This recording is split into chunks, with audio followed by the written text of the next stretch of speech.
Welcome back to Sawtooth Tactical. I've got an article right here about a bill that was just proposed, co-sponsored by a Republican and a Democrat, that the whole point of it is to bring suppressor wait times down under 90 days. Right now, my first suppressor took over 11 months, almost a year. So if we got suppressors approved in 3 months, that would be huge. But I've also got some predictions that tell me if you think they're optimistic. But between Bruin and the Brito versus ATF case, I think they might come true. And it could mean maybe SBRs and suppressors off of the NFA. Make sure you subscribe, and I'm going to tell you why I think such a thing.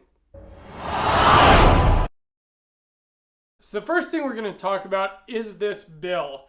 And it is sponsored by Representatives Blake Moore, a Republican out of Utah, and Jarrett Golden, a Democrat. So it would allocate an estimated $200 million collected this year by the ATF that was collected for people getting tax stamps. $200 million, well, at $200 a tax stamp, that's a million tax stamps. Now, just to get to where we're going to go with this video, the common use test, which was just used in order to put a stop to get a nationwide injunction against the ATF's pistol brace rule, the judge in that case, Brito versus the ATF, one of the things that he ruled on was common use, saying that braced pistols were in common use. Well, a million tax stamps, that sounds like common use to me. But anyway, before we get there, so what they want to do is take all this money, this $200 million, they want to put it to fund wildlife management, habitat, and shooting range infrastructure across the country. That all sounds good to me. I don't think that we should ever have had to pay $200 tax stamps in the first place, but the NFA was passed a long time ago, and unfortunately that's the reality that we've been dealing with for a long time now. At least if the money could go to something good, I guess that's a bonus. But also, a portion of the revenue would be going to the actual ATF in order to expedite the approval process to qualified buyers for tax stamps for suppressors to fewer than 90 days. To go to the ATF to help fund their process, their approval process, to make tax stamp approval less than 90 days. Now, I don't really agree with sending any money back to the ATF for this. They've been getting money, and they were supposed to have already had tax stamps under 90 days when the e-form process was put into place. And if you've gone through the tax stamp process since then, you know that that never happened. I mean, mine was an e-form, and again, it was almost a year. So, and part of this article, I'm not going to read the whole thing because I've realized that just makes for a boring video, but they do talk about in it that literally the background check that they use to approve a tax stamp is the same background check that you are submitted to when you go buy a gun at a gun store, the NICS background check, that for most people takes 5 minutes. Not 11 months, 5 minutes. So, and a lot more firearms are purchased all the time than suppressors are. So, in my opinion, there's no excuse for tax stamps to take as long as they do. And I think the ATF is just misusing that money. I don't know what their problem is, and I don't know. I feel like there's really no excuse for it to take months and months and months for them to perform the same background check that takes 5 minutes to go buy a pistol at your local gun store. Why is that? I honestly think that it is literally just to piss off gun owners and to make it so that people aren't motivated to go out and get things like SBRs and suppressors because they don't want to go through this ridiculous wait time, pay $1,000 for something, and maybe wait a whole year before they can take it home, which I get. I know a lot of people that just don't want to go through that, and so they don't have NFA items. I was one of them at one point. after finally getting my suppressor, I mean, the wait time really sucked. But now, I want to get a bunch more suppressors. But I'd be much more motivated to go out and get them if I could get them within 90 days. But I think it should take even less than 90 days. And I think that eventually it will. And this is why. So, again, like I said, Brito versus the ATF. We're going to go there first, and then we're going to go Bruin. In Brito, the judge literally ruled on the APA, but also on the common use test that braced pistols were in common use. There were millions of them out there, and that the ATF had no right to regulate them as NFA items. Well, this is the other thing that this article talks about here, is that suppressor purchases have been going up by about 40% per year lately in the last bunch of years. That's a big percentage. $200 million times $200 per tax stamp is 1 million tax stamps. To me, that puts suppressors in common use. And between Brito and Bruin, which, says that basically that any gun control has to be within the text, history, and tradition of gun control at the time that the Second Amendment was written. Well, there was no NFA at the time that the Second Amendment was written. And so between those two things, we shouldn't have to pay for tax stamps. We shouldn't have to wait for approvals. In fact, there shouldn't even be NICS background checks. But I would settle right now for just getting suppressors off the NFA.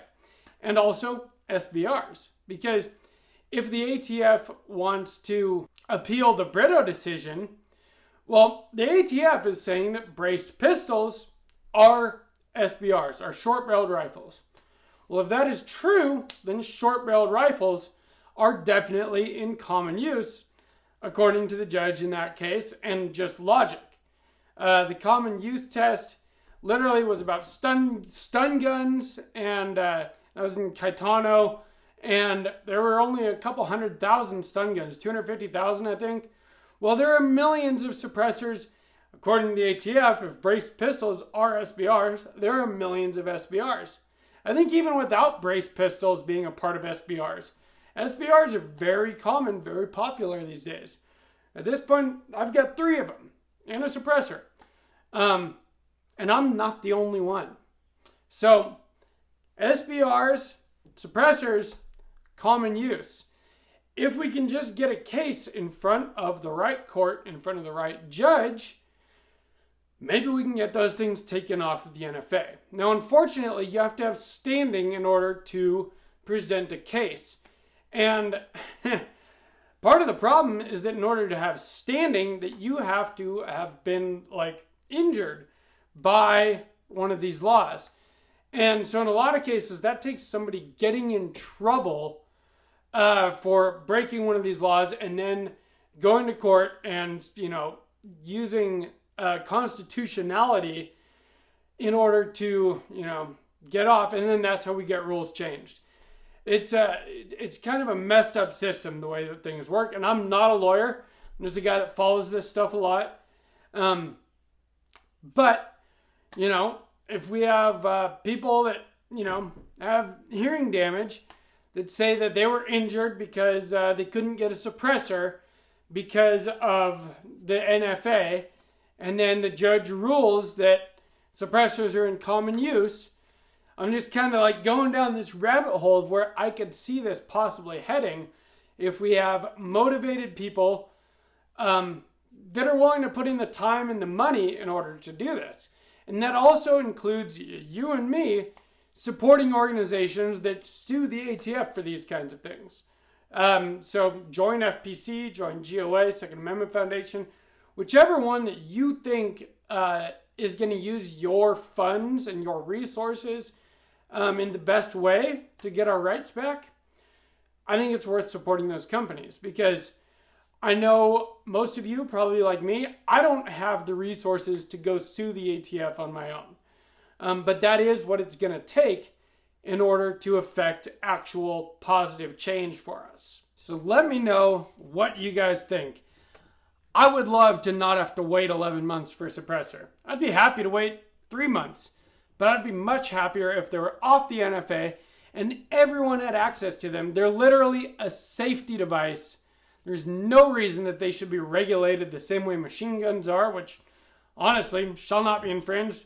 We should all be allowed to own machine guns as well, but one step at a time, right? So let's get suppressors taken off the NFA. Let's get short-barreled rifles taken off the NFA. At this point, I think they're both in common use, as brace pistols have been proven to be. So I think that this is a great bill, and I hope it passes. But then I hope even more is done, and that we finally get these things off the NFA, because it's absolutely ridiculous that this is considered so much more dangerous than this, unless you pay $400 in this case. $200 for this and $200 for this. It's absolutely ridiculous. And especially now, brace pistols are fine again. Literally, $200 to put this piece of plastic on the back of your gun versus a different piece of plastic that has some Velcro on it. It's absolutely ludicrous, and there's no logic to it. There's also no logic to something that just makes your firearm more hearing safe. There's nothing dangerous about suppressors. It's absolutely ridiculous. Criminals aren't using them. Criminals aren't going through the NFA process to quiet down their guns. In fact, I think most of them want their guns louder. Ironically, because that's the way they think about those kinds of things.